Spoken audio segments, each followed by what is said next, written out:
Okay, so hello everyone. Where's the camera?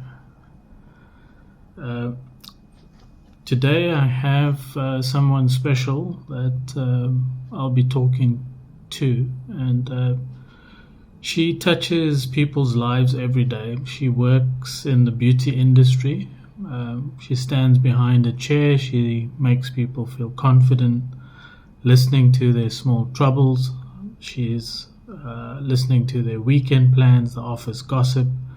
And you may have walked past her on the street. You might have even sat next to her in a chair. And while she listens to you, she's carrying a silence that is heavy enough to crush a person. She is from Uganda, a country where a few days ago, an 81-year-old president has declared himself the winner for a seventh term in office. A country where people that are demanding change gets you labeled as a terrorist. A country where the internet has gone dark and so the world can't see all the atrocities that are happening over there. Today she is breaking that silence, but you're not going to see her face. We have decided to blur it out, not for style or for fashion, but for her survival. Because even here, thousands of kilometers away, she's in Europe. There's a fear for her safety and the fear for the safety of her family. So this regime has a long arm, and she's terrified that. Thank you so much. About that, it's really like overwhelming, and it's kind of like a burden. Like when people can tell you stories, you can talk to, like people can talk to you about what is bothering them, but you don't have anyone to talk to. You don't have anyone to have conversations with. Like they will not understand your situation. They cannot relate with it, because the fact that the culture here is totally different from the culture where I come from, it makes it even harder, because I'm sometimes thinking people cannot even understand the situation, or people cannot understand what you're really going through, because it's very different cultures. Yeah, so it's very hard. It's like being very hard, and it will maybe always be hard. I don't know. Yeah. So do you feel you have to be careful of what you are saying? Exactly, yeah. When I'm saying something, I need to overthink about it, because you never know what you're gonna say, how a person is going to perceive it, and mostly the way I understand things is not the way how some people can understand them. So yeah, I always I'm always sometimes scared to say or speak out my mind, mostly when it comes to my life or my living style, or where I come from. So it's very hard sometimes. Yeah. And that's fascinating, right? So when you look at the freedom that people are having here, walking down the street, they're able to speak freely, they can complain about small things, and does it feel as if it's a different planet or a different world that you have left behind there in Uganda? Yeah, exactly. When I look at how people here be, the way they behave, the way the government handles the people, the way the people are in the community, it's really a very different, planet. Me moving from my country and coming here, I can see a lot of total differences in culture, because in my country, you cannot speak about politics on camera openly, because most of the people we have that come and speak out on behalf of the citizens, or on behalf of what is oppressing other people, they are bloggers, and these people are definitely out of Uganda. If you come and speak out when you're within the country, unknown cars with unknown number plates will come, show up, or abduct your family, or abduct you yourself. So it's very crazy. You cannot speak anything bad about the country, because even the people in big positions, let me give an example of the opposition leader currently, Robert Chagulanyi. He's not in his house because he doesn't agree with the government, not because he doesn't want to be at his house, but because the government is hunting him down he's doing a very horrific thing, you know. So like the government is so greedy to the extent that when you come out and speak about how bad the health system is, how bad the education system is, how bad the government system is, they'll see you as someone who is trying to like betray their country, you know. So yeah. I mean, that must have been a tough decision, right? So was there a specific moment when you were looking around yourself there in Uganda and you realized that your talent, or that you don't have a future there in Uganda anymore? What did it feel like for you to realize that your own country has become dangerous, or that there was no future there for you? Actually, I salute all Ugandans who survive in Uganda, because it's really very hard. That even when you try your best, mostly like to people who come from families that are building from scratch, there is a system where it's only one tribe like gaining from the government, because like the president or the regime or the government tries to like put tribalism within the citizens.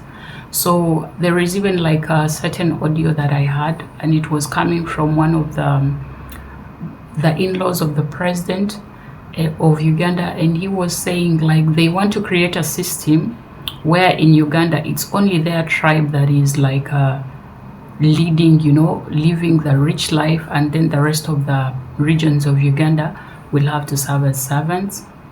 So surviving in Uganda, when you're mostly not from the region of the president, that is the western side of Uganda, because they consider like the western side of Uganda is the only people supposed to be the system of the government ruling right now. Like you go to health sectors, you find these people there. Most of them like are not even Ugandans. Okay, I can't say they are not Ugandans, but I feel like they are Rwandese, because they what? Like Rwandese, like, you know, people from Rwanda. Rwanda. Yeah, exactly. Okay. We have people from Rwanda having very big positions like in a Ugandan system. Well, that might not be a problem, but you're growing up from like a family where you need to create a life. You try like even the little that you've created, the government wants to go for it. Let's like give an example. Like you can go like work very hard and purchase a piece of land, and you living on this land, if a person in government wants this land, they will just come like go to the Ministry of Lands. Like mind you, you're having a title, like an original title for this land. They can go to the like government system, create another original title of land, and then they come and send you away from this land without any compensations. Like they will just send you away because they need to use this land for their personal like values, you know. So like even when you're trying hard to create a life, still the government comes for you. Like the greedy people in power, it's very possible for you to be walking on the streets of the city or in the country, and a person or like a police officer who feel like they are in the army and you don't have anywhere to report them, they can like harass you without any hesitations, because this is being done to a lot of people, mostly like women.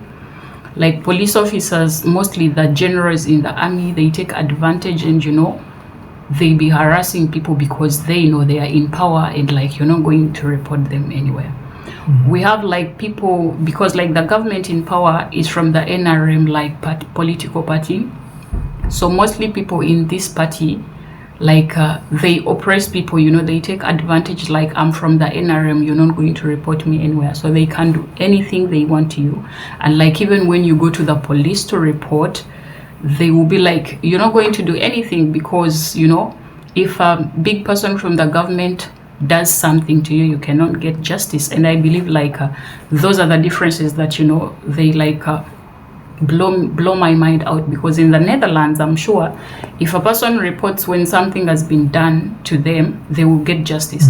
But in Uganda, you can never get justice, mostly when you're like poor, you know, when you don't know anyone in the government, and like you're poor, you can never get justice in the court. Because I've had stories of young men and young women in prisons but just because they were found on rallies of oppositions, like during the elections. And these people have been in prison since like the previous elections until this like date. They are still in prisons, and the reasons why they were arrested because they were like supporting an opposition party, and then they ended up in jail.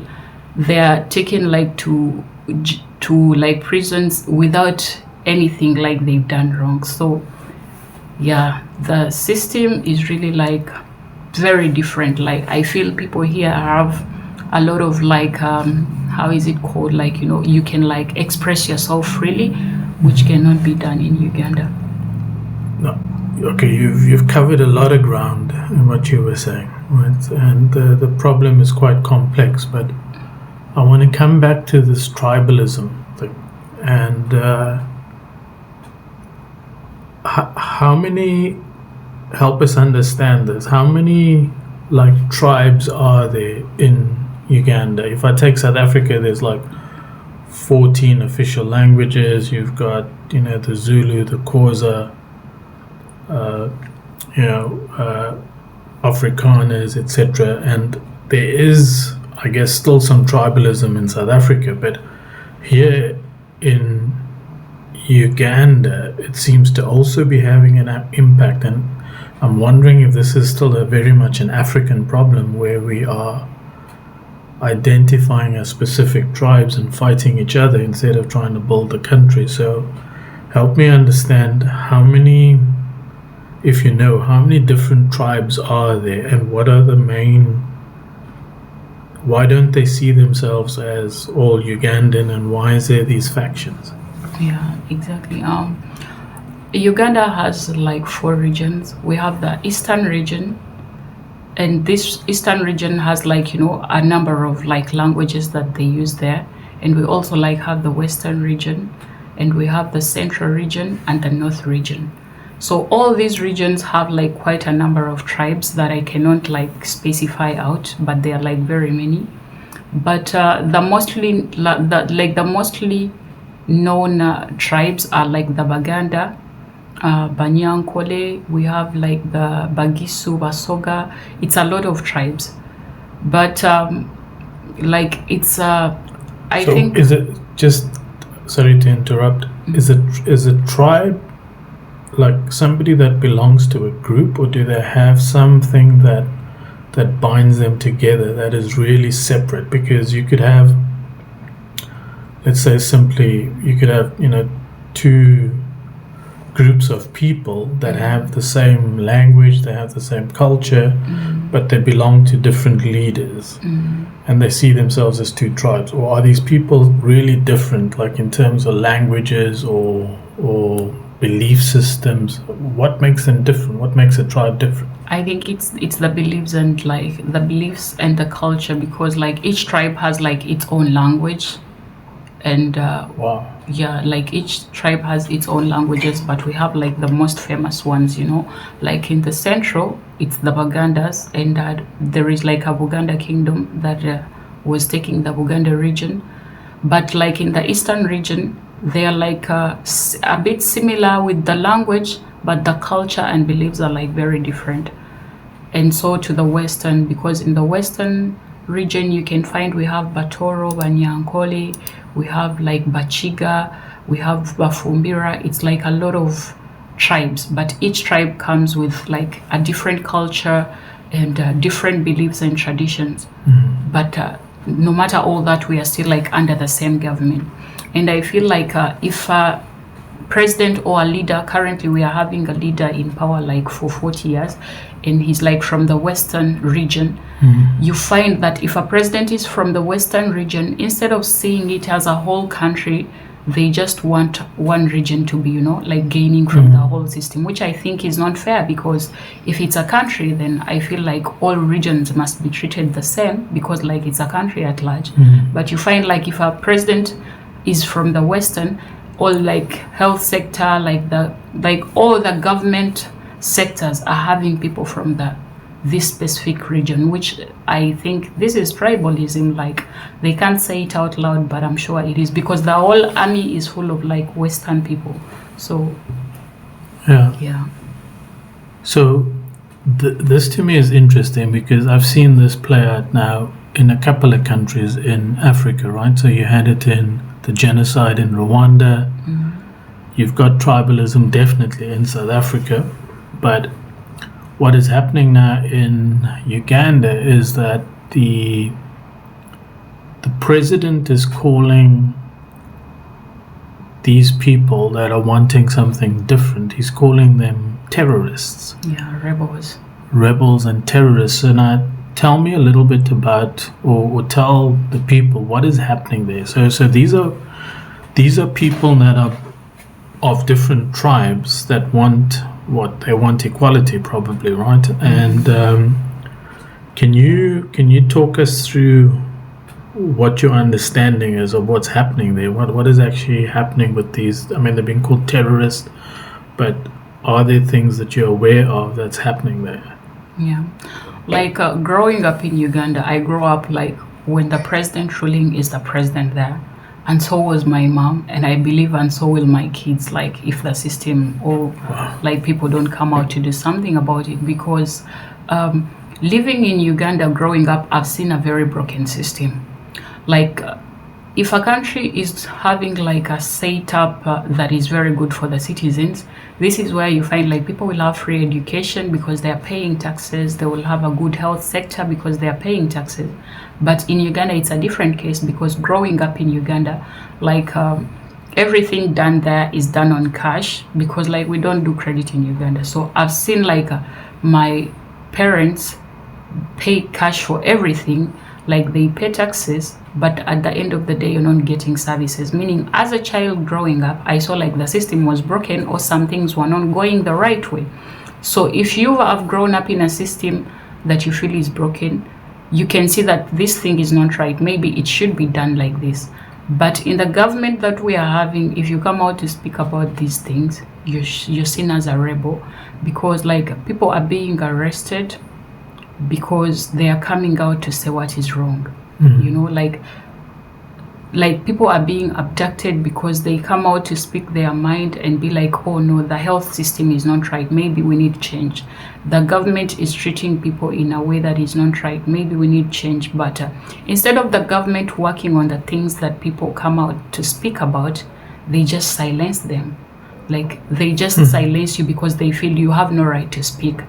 And I feel they are silencing people not because they don't have the authority to change things in the country, but I believe they are silencing people for their own like personal interests. Because if their target is to have a one region ruling over the country and the rest are serving as slaves, I will say, then this is a system to show that it's nothing going to change. Because if you are a president ruling for 40 years and then you want your son to also come into power after you ruling for 40 years, then this is no longer a country, it's like a kingdom, you know.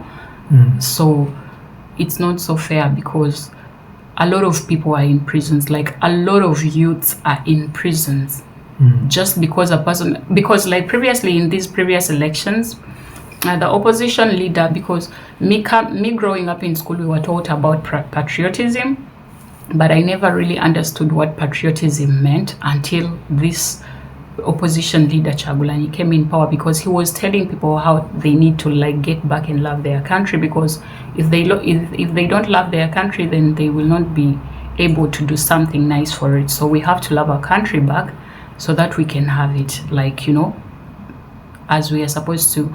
But it's been in these previous elections where a person walking with a national flag of your country, you know, like holding your national flag is like a crime, because police officers have been beating people just walking with national flags, you know, just holding a country flag, your country flag. It's like been a very terrible thing, like people are being arrested just for holding a flag. So that is how like disgusting this thing feels. We'll come back to the thing on the silence, because what I'm seeing, for example, in South Africa is that people are also afraid to speak up. And part of this is, I think it's this culture of loyalty, right? So in the African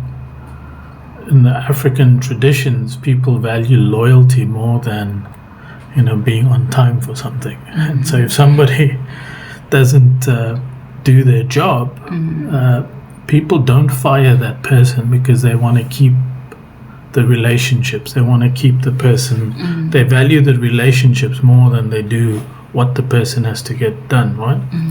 But now, in this thing of the silence, how does it impact people when, or how do you think it's impacting yourself or people there, where whenever you want to speak out for something, people are being brutalized, they're being arrested, they're being beaten up? Is it having an impact to silence people, or are people protesting it but becoming more vocal? What are your feelings there? I think this thing is like creating fear in people, because like if I come out and speak, like right now I want to speak out so that like maybe my voice can be out there, but because I'm scared for my life and for my family, I need like to do this, under like hiding my identity, because if you come out, it's like you're being in a situation where like they are not only going to hunt you down, but they are going to hunt down your family. They are going to hunt down people that are connected to you, just like to create something. Like for instance, the opposition leader, like the opposition president Chagulanyi, after the elections, he was like being hunted down like he is a criminal. Like until to date, he's not back into his house. And when they realized like they cannot get him for now, like he's still in hiding, they went at his place and harassed the wife. So as a Ugandan, if I am just a normal citizen and I see that this is done to the wife of the president, like the presidential candidate, then how about me? Because like this creates fear, and it makes like the youths to be even like more scared to come out and speak for their country. I'm sure a lot of Ugandans would love to go out on the streets there and protest to have their country back, but people have been killed like once you try. Because like my parents back home were telling me, like if you're found in a group of 3, you're beaten brutally because they think like maybe you want to protest. So it is not possible. Like they are creating fear in people, that even when you're brave enough to come out and stand for yourself, you're very sure like if I go out on the streets and protest, no one is going to protect me. Definitely I will be hurt, or they will kill me, or they will do something to my family. So we are very scared. I want to come back to this protecting your family, right? So when we spoke about doing this interview, I mean, you told me you were afraid of what would happen to them back home, and we discussed hiding your face and the measures that we can take, right? But you still decided to do the interview, even though you've got this fear. So what do you think is motivating you to wanting to speak out, even though you've got that fear and you had your doubt? So what is the motivation? Like I said, it's patriotism. Like when for these previous campaigns, I learned how to love my country, and I thought like if I be scared and I don't do anything about it, maybe no one will. So as a Ugandan, I'm using this like as an opportunity to come out and speak for the people who are back home. They cannot say anything about what is happening. I thought like this opportunity, I would use it as a voice to like echo out our voices back home. Like maybe somehow, somewhere we can get help about this, because for the like people back home, they don't have such opportunities. But if I have an opportunity to echo this at an international level, then I'm hoping that maybe my voice can be an impact to like create some change back home, so we can have like our country back, and we have like a very good democratic country, hopefully. That is why I was like, okay, regardless that it's gonna be so risky for my family, at least let me do it for my country. Because if I don't do it, then who will? Like if I say I will not do it and another person say they will not do it, then it's like we are letting our country down. So besides everything, I was like, okay, no matter how risky this is gonna be, at least let me do it for my country. So it's like out of patriotism that I've decided to do this, because I feel if I echo out my voice, then maybe it can be a voice for the people who cannot speak back home. So when we listen and hear things about Uganda, I mean, Uganda doesn't make the news, right? We hear this guy Museveni as one. If a Dutch person sits in the salon and they get their face or their hair done, or people who pass you in the street, they don't really know anything about Uganda or what it is, what's going on there. But what is the thing that you want them to know about what it means to be a Ugandan woman and what you are going through right now? What is it that you want them to know and understand about the situation? What I would like people to know about us is that we don't have freedom of speech. And a lot of people are losing their lives back home. I've seen videos that when you post it on the internet, it's gonna be put down because it's like seen as breaking the rules of the media platform. I've seen videos where my fellow brothers and sisters are being tied in barbed wire and burnt with dripping candles or fire, just because they support an opposition that is wanting to bring change to the country. So people are being tortured back home, and these videos cannot be even put on the internet because they are very how can I say, disgusting. And the people doing this to people is the government in power, in uniform. The soldiers of the army are harassing people, beating them and treating them in a way that is not even human. When I look at this, I feel maybe the international community cannot, maybe they get these videos and just don't do anything about it. Because if I can receive these videos in my phone or from WhatsApp or something, I'm sure these videos are out there. So what I would like the international community to know is that people back home are being arrested. A lot of people, thousands and thousands of youths mostly, are being arrested and harassed brutally by the army and by the government. This cannot be shown on media because it is not accepted. Maybe it is so so deep to be shown. How can I say it? When a video is so, when it's these are violent videos. I actually even have a lot in my phone, so every time I look at my phone with these videos, I'm like, this is really happening to humans, and no one is doing anything about it. It's so terrifying. So yeah, there's a lot of trauma. It's a lot of trauma. Fellow people being done this because they support a different thing, or they want something that's good change for their country. Then I don't think we are safe. I don't think anyone is safe. Okay. Yeah. I mean, it's very traumatic what you're telling me, and it seems as if there's also no support network, right? So So in I think closing this, right, I say hope is a dangerous thing, but it's necessary. So what is your prayer or wish or hope for your country? I just wish we can have a transition of power in peace and democracy. I just wish since we have United Nations, we have the African nation, African communities, these communities that bring the whole world together. If they come in at different scenarios, I'm just hoping they can come out at this situation where people in power are oppressing the people who are not even holding any weapon, and treating them brutalizing them and treating them in a way that is not human. I just feel the biggest communities should come out and say something about it or do something about it, because people back home have no weapons to fight back. They like have no guns to fight back. All they have is their voices, which even the voices are being silenced. No one is knowing what is, because previously even the internet was like turned off so that they can brutalize people and do anything they want without the world seeing.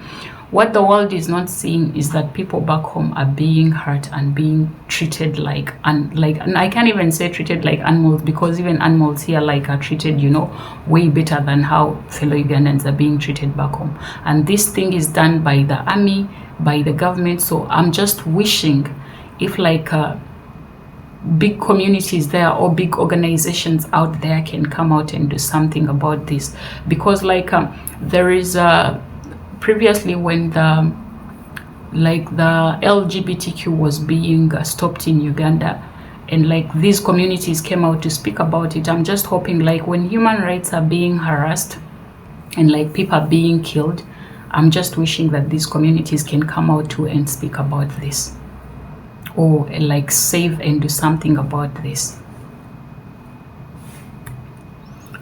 Okay, this has been a tough conversation, but I think it's important that you get your story out there. So we're going to try and do our best. And yeah, thanks. Thank you too. Making the time and being brave enough to talk. Thank you too.